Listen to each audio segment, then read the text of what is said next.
Seja bem-vindo ao canal destinado à evangelização espírita infantil. Tem várias sugestões de temas, atividades, brincadeira, muita coisa legal. O tema de hoje é livre-arbítrio, né? Jogo da consciência. E a nossa aula é sugerida para crianças de 5 a 13 anos. Duração estimada é de 50 minutos. Nosso cronograma a gente tem, no primeiro momento, uma oração com todas as crianças para agradecer, pedir a ajuda dos bons espíritos. E a gente sempre pergunta se uma criança gostaria de fazer a oração. E no segundo momento, o evangelizador, em uma roda de conversa com as crianças, pergunta para elas o que seria o livre-arbítrio. Nesse momento, o objetivo é conversar com as crianças que o livre-arbítrio é a capacidade do ser humano de tomar decisões e fazer escolhas por vontade própria. É claro que essa vontade é, acaba sendo influenciada, né, por outros agentes, familiares, amigos, né, a própria experiência do espírito nos milênios, né, mas a escolha é sempre individual, inclusive de reencarnação e de provas e expiações. O livre-arbítrio é a faculdade mais respeitada pela espiritualidade. Nem mesmo o Criador, em todo o seu poder, tolhe o nosso livre-arbítrio. É claro que espíritos ainda é, não tão evoluídos como nós mesmos, né, tentamos muitas vezes influenciar as escolhas de outras pessoas, né?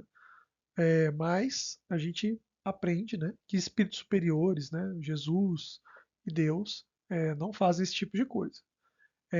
Mas o nosso livre-arbítrio é limitado de dois modos. Primeiro, está lá na questão 122 do Livro dos Espíritos, é que o nosso livre-arbítrio ele se desenvolve à medida que o espírito adquire consciência de si mesmo, à medida que ele vai melhorando as duas asas, né, da bondade e da sabedoria, a gente vai tendo mais liberdade do livre-arbítrio. E aqui a gente traz o exemplo, né, de que do mesmo modo que uma mãe, um pai, né, um responsável não deixa uma faca perto de uma criança pequena, de um bebê, Deus também não consegue, né, não permite que a gente tenha acesso a determinadas coisas que ele sabe, né, que o nosso nível, né, de consciência iria acabar fazendo a gente utilizar aquela ferramenta de um modo a nos prejudicar. E o segundo, né, o segundo modo de limitação do livre-arbítrio é que todos os seres são livres para semear o que quiserem. A gente pode decidir semear violência, desrespeito, nenhuma força superior vai interferir no nosso livre-arbítrio. No entanto, se a lei divina, né, proíbe a interferência no livre-arbítrio, a colheita não tem escolha, né? A colheita é obrigatória. Então a gente não pode utilizar o nosso livre-arbítrio para escolher o que a gente quer colher, as consequências dos nossos atos, né? A gente escolhe os nossos atos, mas as consequências seguem a lei divina também de causa e efeito, né? Então a colheita é o momento do aprendizado do espírito. A semeadura é livre, mas a colheita é obrigatória. Tem a ver com a lei do progresso, né, e da justiça de Deus. E a gente observa, né, que ninguém que está semeando o mal está triste naquele momento, né? Sempre que a gente está fazendo alguma maldade por alguma pessoa, né, a gente está feliz, está achando aquilo ali o máximo, né? Mas na hora da colheita, né, a gente chora, a gente fica triste, a gente reclama, a gente faz de tudo, né? E aqui a gente traz, né, um trecho, né, do livro Monte Acima, do Chico e do Emmanuel. Vou ler para vocês, né? Agradece os encargos que a vida te confia, procurando cumpri-los. Alguns centímetros de remorso pesam no coração muito mais que uma tonelada de sacrifícios. Então aqui a ideia, né, da consciência, do peso da consciência, que é inclusive é, a nossa ideia do jogo. Então, como que é a nossa atividade prática? Consiste num jogo no qual as crianças deverão andar por um caminho no chão, numerado de 1 até 10 ou de 1 a 15, né? Depende aí das perguntas. A gente pode numerar, né, ou separar esse caminho com cones, com cordas, giz, adesivos, né? E cada criança deve caminhar carregando uma caixa ou uma sacola, que representa a própria consciência. A cada passo, a criança passará por um dilema da vida e precisará jogar um dado para ver qual foi a sua escolha, né, com base no livre-arbítrio. Mas o nosso livre-arbítrio ele é limitado, como a gente já conversou com as crianças. A gente pode escolher o que a gente vai plantar, mas a gente não escolhe a colheita. Então, dependendo da escolha, né, se foi boa ou ruim, a consciência ficará mais ou menos pesada durante a vida. E para esse jogo é preciso de um dado, né, para a gente avançar as casas, né, e escolher ali as nossas respostas para os dilemas.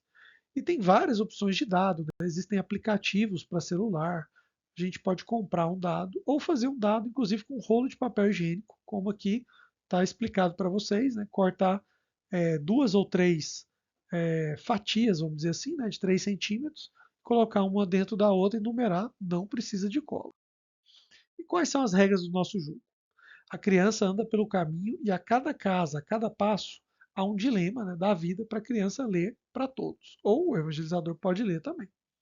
Depois de ler, a criança joga o dado. Número par é sim, número ímpar é não. Depois de jogar o dado, a criança lê, ou o evangelizador, né, a escolha definida. Para cada escolha ruim, a criança ganha uma garrafa com água ou algum peso, né, para carregar. No nosso caso, a gente utilizou sacos de açúcar, né, que estavam lá no centro espírita. Né? Então, coloca dentro da caixa e a consciência, a caixa fica mais pesada. Antes da criança ir para a próxima caixa, a criança deve segurar esse peso por um tempo, né, para ficar ali representando o sofrimento, né, devido e a gente controla esse peso, né, e o tempo conforme a idade da criança. Depois de todas as perguntas, né, e os pesos dados, né, deixar a criança caminhar ainda alguns metros carregando essa caixa. No final do caminho, perguntar para as crianças se foi fácil ou difícil conviver com a consciência das escolhas, né? Essa consciência pesada. Perguntar também se as escolhas ruins pesaram durante a vida e dificultaram a caminhada. E fazer uma reflexão sobre o livre-arbítrio, né? Que Deus nos ajuda o tempo inteiro, mas que a gente precisa exercer o nosso livre-arbítrio, né? De forma correta, adequada. E aqui eu trouxe algumas sugestões de perguntas, né? Não vou ler todas para vocês, vou ler só algumas, mas vou passar aqui devagar para vocês terem tempo para ler, pausar o vídeo também, né? Então, o exemplo de uma pergunta, né? Eu tenho aula no outro dia, mas está passando um jogo de futebol do time, ou um ótimo filme na TV, mas está muito tarde. O que que eu devo fazer? Jogo o dado, né? Se der par, durmo cedo para acordar disposto. Se der ímpar, vejo o jogo até o final.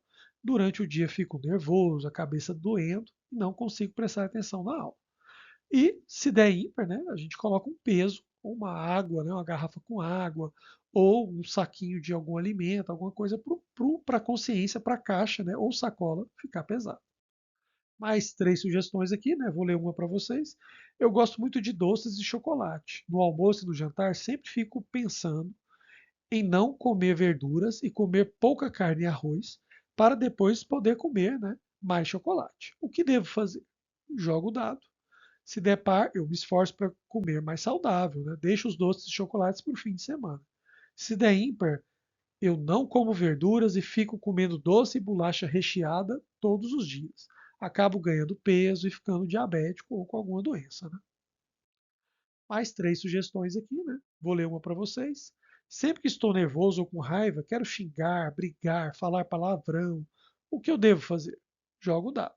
Conto até 10, tento me acalmar e nunca falo palavrão. E se der ímpar? Se estou com raiva, preciso xingar mesmo, gritar, mostrar minha raiva para todos. Mas as pessoas acabam me achando sem educação. Né? Então aqui estão as escolhas e de acordo com as escolhas, peso na caixa. As duas últimas aqui, né? Sou um adulto e moro na minha casa própria, né? Trabalho de segunda a sábado e quero descansar e aproveitar os dias de folga. Tenho meus amigos, né? Minhas coisas para fazer e acabo deixando de visitar a minha mãe, meu pai. O que devo fazer? Se der par, faço uma programação para visitar, né, os meus pais alguns fins de semana, mesmo que seja rápido. Isso os deixa felizes. Além disso, colocamos a nossa conversa em dia e ainda verifico como está a saúde deles. Se der ímpar, não visito. A gente vai encontrar mesmo no final do ano. Depois eu ligo para eles. Com isso, minha mãe acaba ficando triste por nunca ver o filho em casa, né? E aqui um pouquinho de como foi a aula, né, para vocês verem. Aqui a gente separou com cones, né? A gente usou uma caixa, como eu já mencionei, a gente utilizou sacos de açúcar, né? e a criança ali carregava, né, dependendo da escolha, ficava mais pesado ou menos pesado a caixa, né, que representava a consciência. Ele pode até escrever consciência na caixa, né, como sugestão. Foi bem divertido, as crianças gostaram bastante. Uma fica rindo da outra, né, conforme a caixa vai ganhando peso, e é bem divertido. E no nosso último momento, a gente faz uma oração também, e a gente pede para as crianças organizarem a sala como estava antes, né, voltarem as cadeiras, tudo para o lugar. É isso, a gente espera que vocês tenham gostado dessa atividade, foi muito interessante. A gente sugere realmente que vocês façam e conversem com a criança sobre o livre-arbítrio. Fiquem com Deus, até a próxima, que Jesus nos acompanhe.